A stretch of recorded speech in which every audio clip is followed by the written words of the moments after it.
വിഷമിക്കാതെ.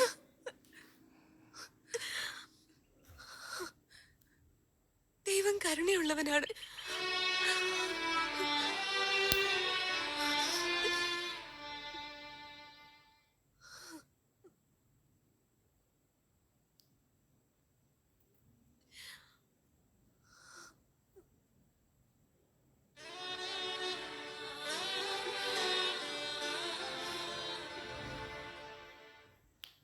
നിന്റെ മണവാട്ടി ഇതാ ഉള്ളൊരുക്കി പ്രാർത്ഥിക്കുന്നു. കരുണയായിരിക്കണമേ, കരുണയായിരിക്കണമേ.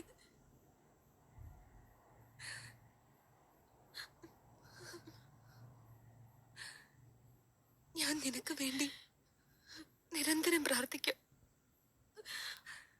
നിന്റെ കഷ്ടപ്പാടുകൾ എല്ലാം മാറും.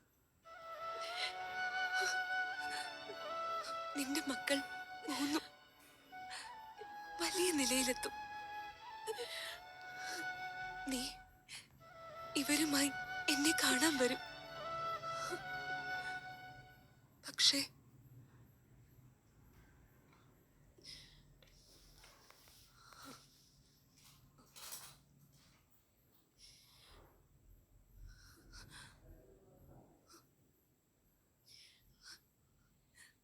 സന്തോഷമായി, സന്തോഷമായി.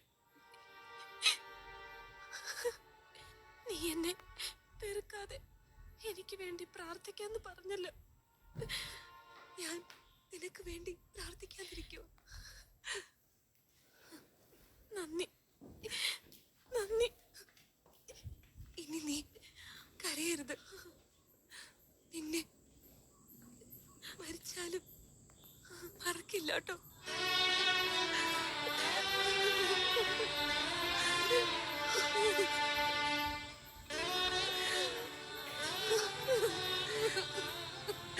അരുത്, എഴുന്നേൽക്ക.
ഒരു ഗുരു ആരായിരിക്കണം, എങ്ങനെയായിരിക്കണം?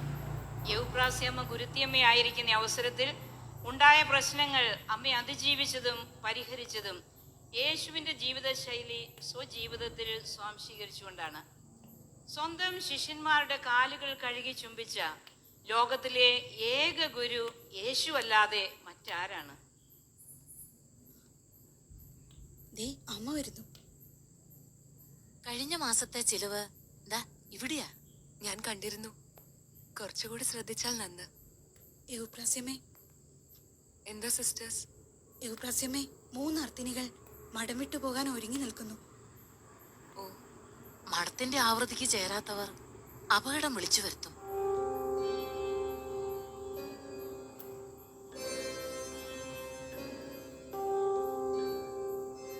അവർക്ക് വേണ്ടി പ്രാർത്ഥിക്കുക. അവർ ഈ മഠം വിട്ടു പോവില്ല.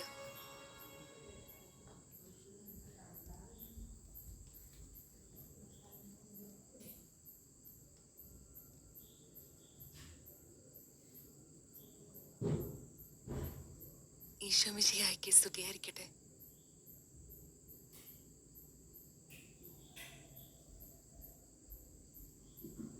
എന്റെ മക്കൾ വളരെ അസ്വസ്ഥരാണല്ലോ. നിങ്ങളുടെ വിഷമം എന്താണെന്ന് പറയുന്നതിൽ വിരോധമുണ്ടോ? കുറെ നാളായി ഞാൻ വീർപ്പ് മുട്ടുകയാ. സഹിക്കുക. ഏത് നേരവും പ്രാർത്ഥന. ഈ ലോകത്തിലെ ജനങ്ങളെ മുഴുവൻ പ്രാർത്ഥിച്ച് നന്നാക്കാൻ മഠത്തിലിരുന്ന് കുറെ കന്യാസ്ത്രീകൾ വിചാരിച്ചാൽ നടക്കുവോ?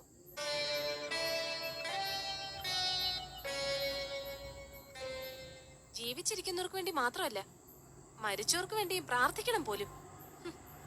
വിഡിത്തമെന്നല്ലാതെ എന്താ പറയാ? അപ്പനും അമ്മയും മരിച്ചാ പോലും ഒന്ന് കാണാൻ വിടില്ല. 4 വർഷം നിങ്ങളെ പഠിപ്പിച്ച ഗുരുത്തിയമ്മ എന്ന നിലയിൽ നിങ്ങൾ പോകുന്നത് എന്റെ പരാജയമായിട്ടാണ് ഞാൻ കാണുന്നത്.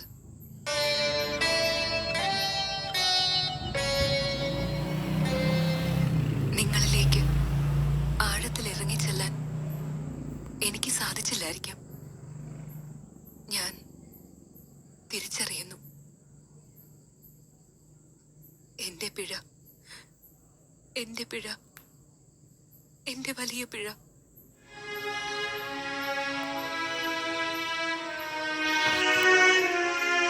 നിങ്ങൾ പോയിക്കോളൂ. അതിനു മുമ്പ് കുറച്ച് സമയം എനിക്ക് നിങ്ങളോട് സംസാരിക്കണം.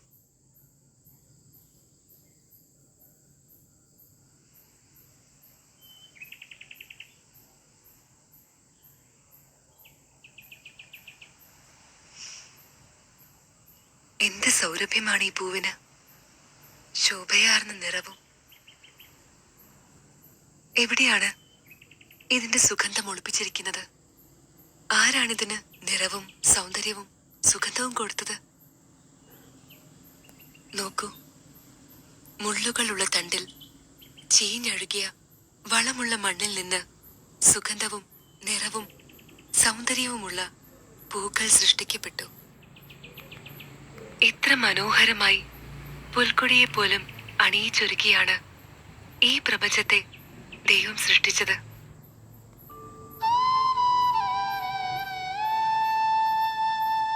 ഒരു പാഴ്ചെടിയിൽ പോലും പൂക്കളും കായ്കളും, ഒരു പൂവിതൾ പോലും നമുക്ക് സ്വയം സൃഷ്ടിക്കാൻ പറ്റില്ല. ദൈവത്തിന്റെ ഛായയിൽ സൃഷ്ടിക്കപ്പെട്ട നമുക്ക് ഈ മനോഹര ഭൂമിയിൽ ജനിക്കുവാൻ സാധിച്ചതിന് നന്ദി പറയുക. അത് മറന്നു പോകുന്നവർക്ക് വേണ്ടി കൂടി നന്ദി പറഞ്ഞ് പ്രാർത്ഥിക്കാനാണ് നമ്മളെ പോലുള്ള സന്യാസിനികളുടെ ഈ ഭൂമിയിലെ ജീവിതോദ്ദേശം. ദൈവത്തിന്റെ മനസ്സിൽ അത്രയ്ക്ക് വലിയ സ്ഥാനമാണ് നമുക്കുള്ളതെന്ന് നാം മറക്കരുത്. സന്യാസത്തിന് അതിൻ്റെതായ വിഷമതകളുണ്ട്.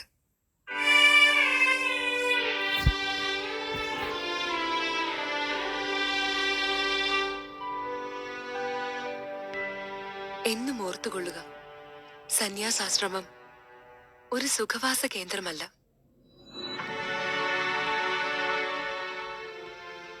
കർത്താവിന്റെ കുരിശിനു പുറകിലെ സ്ഥലം വെറുതെ കിടക്കുകയാണ്. ഓരോ സന്യാസിക്കുമുള്ള ഇടം അവിടെയാണ്.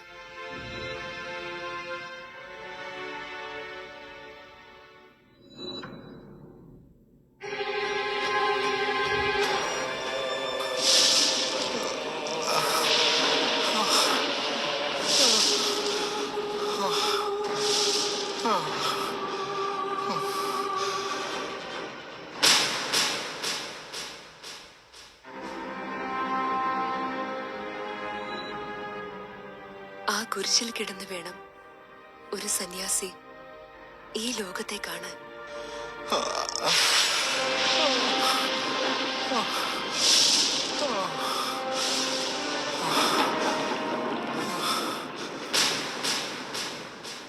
ആ കാഴ്ചകൾ ഒരു സന്യാസിനിയുടെ പ്രാർത്ഥനാ ജീവിതത്തിന് തുടക്കമാകും.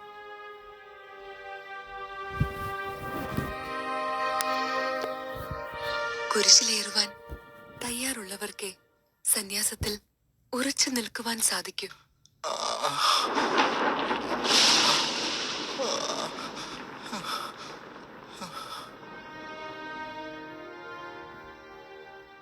സുഗന്ധമൊളിപ്പിച്ച ഒരു പൂവായി മാറണം ഒരു സന്യാസി.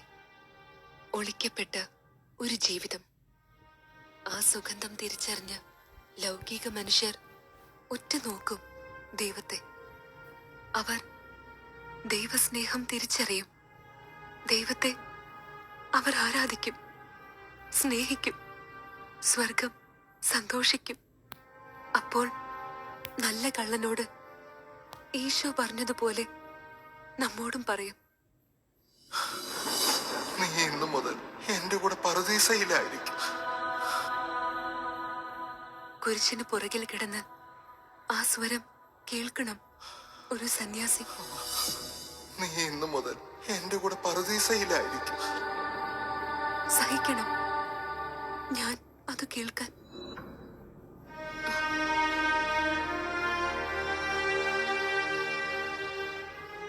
ത്യജിക്കണം ഞാൻ എന്റെ സുഖങ്ങൾ.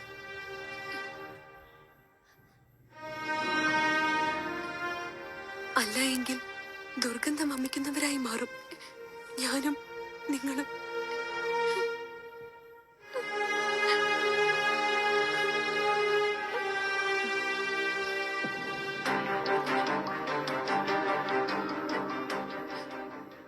ഒരാമയെ പോലെ ആകണം ഓരോ മനുഷ്യ വ്യക്തിയും.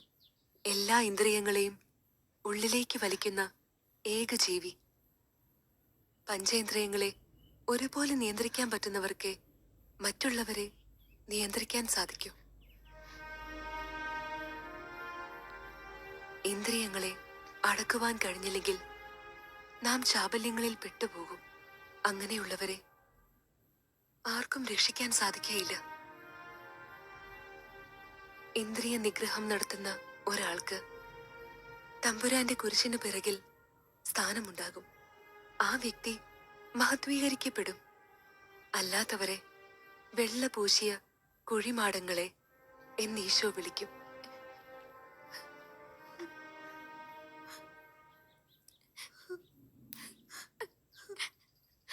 തെറ്റിപ്പോയി. അറിവില്ലായ്മ കൊണ്ടാണ് തെറ്റിപ്പോയി. ക്ഷമിക്കണം. തമ്പുരാന്റെ കുരിശിന്റെ മറുവശത്ത് എനിക്കും വേണം ഒരു സ്ഥാനം. മാപ്പ്, മാപ്പ്.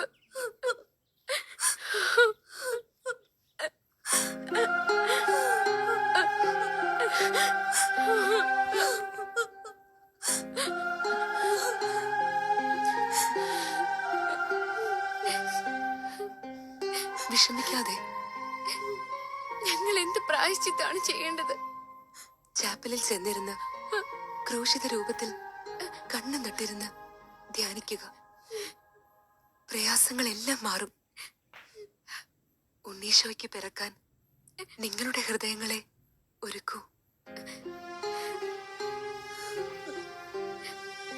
പിശാചിന്റെ കുതന്ത്രങ്ങളിൽ വീഴാതിരിക്കുക.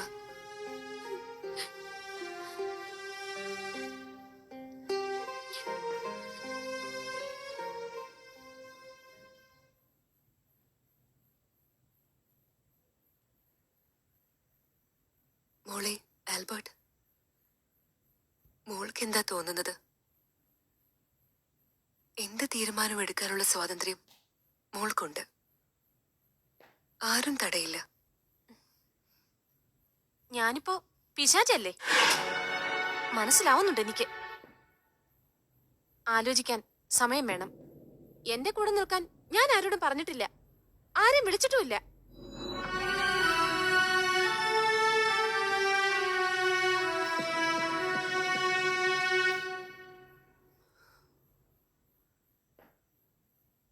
നല്ല ഇടപെടലും ഉപദേശവും കൊണ്ട് രണ്ടർത്ഥിനികളുടെ സ്വഭാവം മാറ്റിയെടുത്തെങ്കിലും മൂന്നാമത്തെ ആളെ മാനസാന്തരപ്പെടുത്തുവാൻ അമ്മയ്ക്ക് കഴിഞ്ഞില്ല. പക്ഷെ അപ്പോഴും അമ്മ അടങ്ങിയിരുന്നില്ല. മനുഷ്യനു സാധ്യമല്ലാത്തത് ദൈവത്തിന് സാധ്യമാകും. അവിടുത്തെ ആശ്രയിച്ചാൽ മാത്രം മതി. ഈ ആശ്രയബോധം യൗപ്രാസ്യമ്മയ്ക്കുണ്ടായിരുന്നു. ക്ഷമയോടെ പ്രാർത്ഥിച്ച് അമ്മ കാത്തിരുന്നു.